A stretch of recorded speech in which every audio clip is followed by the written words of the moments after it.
de penser que si nous triomphons du régime Biya uniquement par la violence, nous risquons de ne pas être capables de fonder un Cameroun qui fasse de la violence légitime, de la violence d'État, une violence encadrée par le droit. Nous risquons de remplacer une violence par une autre violence. Le défi qui nous est lancé, c'est de réussir à nous débarrasser du régime néocolonial, issu de la dictature coloniale française et britannique au Cameroun, par une mobilisation citoyenne qui minimise les pertes en vies humaines du peuple camerounais et les dégâts pour le peuple camerounais. Et c'est là que je rappelle les principes que j'ai énoncés dans plusieurs conférences avant celle-ci.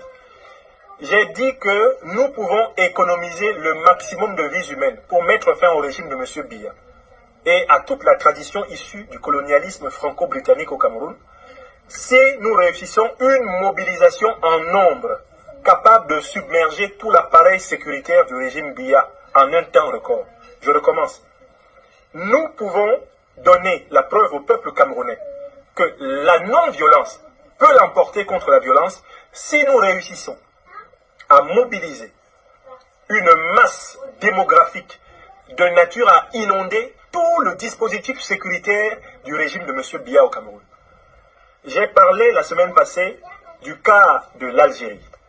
L'Algérie dans laquelle on voit très bien comment le dinosaure Bouteflika et même l'armée algérienne sont plus que jamais acculés par la mobilisation du peuple algérien.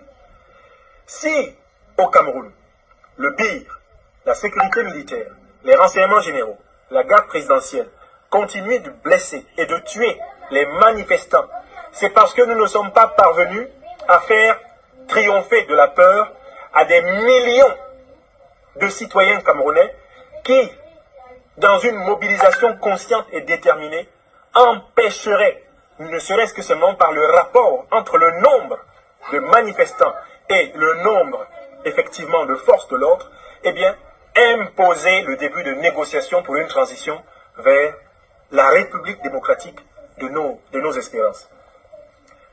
Regardez bien les images algériennes. Lorsqu'un soldat, lorsqu'un char sont entourés par 1000 personnes, ils n'osent plus tirer. Nulle part au monde.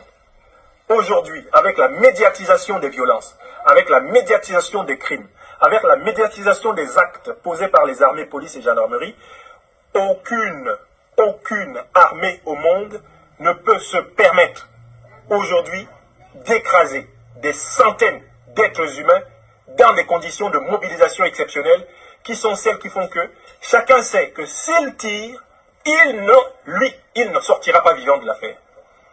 Au Cameroun, les soldats de M. Biya ne se sont jamais retrouvés sérieusement dans une situation où ils savent que tirer, c'est se suicider.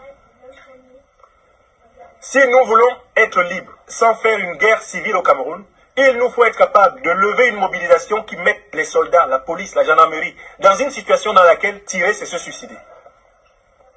Tirer, c'est se suicider lorsque le soldat voit qu'autour de lui, il y a un nombre de personnes telles que commencer les tirs, c'est littéralement se sacrifier. Il n'y a pas 36 000 solutions à cette affaire. La voie de la lutte non violente est la seule façon de sortir le Cameroun de la spirale de violence. Si nous ne réussissons pas cela, mes amis, je vous en conjure, le Cameroun va passer après Paul Biya, soit sous la direction d'un membre de son clan, potentiellement son propre fils, M. Franck Biya, qui va renforcer l'appareil répressif et continuer de massacrer sporadiquement les Camerounais, soit le Cameroun va basculer directement sous un officier choisi dans le sérail de M. Biya avec la caution impuissante du peuple camerounais.